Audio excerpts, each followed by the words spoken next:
Manuel Valls, je regardais donc les derniers sondages. Vous voyez comme moi la poussée du Front National. Bien évidemment, c'est vous la voyez.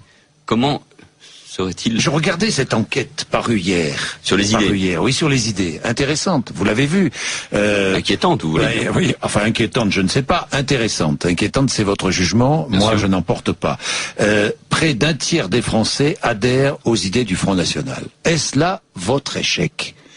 Je dis votre échec collectif. À vous, la gauche, et à Nicolas Sarkozy et à l'UMP. Vous savez, en France comme en Europe, oui. Avec la crise économique, la montée du chômage et de la précarité, la peur d'un déclassement, tout simplement le sentiment que nos enfants et nos petits-enfants vont vivre moins bien, la faillite du pouvoir actuel, le mensonge de Nicolas Sarkozy en 2007, tout cela amène aujourd'hui une progression des idées du Front National. Et donc, la responsabilité de François Hollande et de son équipe, c'est de répondre à cette angoisse et à cette attente. Mais vous ne partagez aucune des idées de Marine Le Pen? Aucune. Il n'y a aucune idée que vous partagez avec Marine Le Pen? Mais moi, ce qui m'intéresse, ce sont les solutions.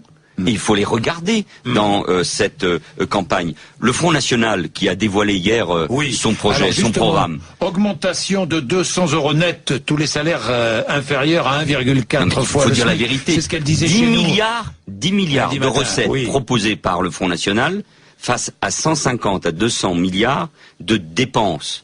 Ça veut dire le triplement du déficit de notre pays et le gonflement de la dette. Notre pays exploserait d'un point de vue financier et ce sont les couches moyennes, les couches populaires, ceux qui peut-être aujourd'hui regardent Marine Le Pen, entendent son discours sur la sécurité, l'identité ou l'immigration, qui pensent qu'il y a peut-être une solution du côté de ce discours de démagogie. Revenir au franc. On fait des économies, c'est ce que dit Marine Le Pen. Mais la sortie de la zone euro se caractériserait la cotisation de la France au budget européen par un effondrement, par un effondrement du produit intérieur brut et par un appauvrissement de ceux qui sont déjà en difficulté. C'est irréaliste. Cela n'a aucun sens. Son programme ne tient pas debout. Et c'est ça qu'il faut dire. Il ne faut pas uniquement porter un jugement moral sur Madame Le Pen. Il faut d'abord regarder ses propositions. Ces propositions mèneraient le pays et les Français à la faillite.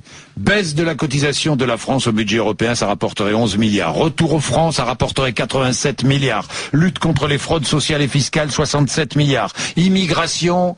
Lutte contre l'immigration clandestine, 40 milliards. Voilà ce que nous dit Marine Le Pen. Tout ça est fantaisiste. Et la sortie, c'est fantaisiste tout ça? Et la sortie de la zone euro se traduirait par une perte de 50 milliards de recettes fiscales. Et notre pays se retrouverait dans une situation bien pire que celle que connaît la Grèce. Le programme du Front National, c'est la faillite et c'est l'appauvrissement pour les Français. Alors, je regarde encore les propositions, là, puis on va changer, on va parler de vos propositions et de celles de Nicolas Sarkozy. La justice n'est pas assez sévère avec les petits délinquants. Vous êtes d'accord ou pas?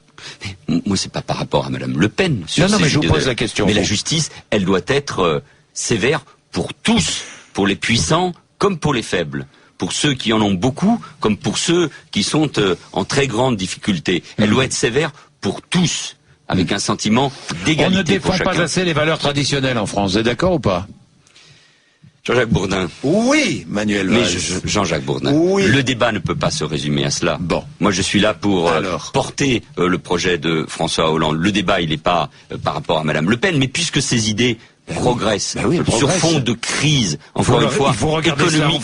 Donc, il faut combattre Madame Le Pen sur ses idées, sur les valeurs qui sont contraires à celles de la République et sur un programme économique et fiscal qui mène le pays à la faillite. Mathieu Béliard. Et le concours de pronos de Mathieu Béliard, le concours de pronostic pour ce premier tour de la présidentielle, c'est pile dans 100 jours. Et ce matin, on vous demande votre pronostic à vous. Vous allez nous dire non pas pour qui vous allez voter, mais qui, selon vous, sera élu président de la République. Alors, pour François Bayrou, vous tapez 1, pour François Hollande, vous tapez 2, pour Marine Le Pen, vous tapez 3, et pour Nicolas Sarkozy, vous tapez 4. Vous envoyez votre vote au 6 10 71. Et pour l'instant, c'est très serré toujours. Nicolas Sarkozy très légèrement en tête devant François Hollande, suit Marine Le Pen et François Bayrou qui remonte un petit peu.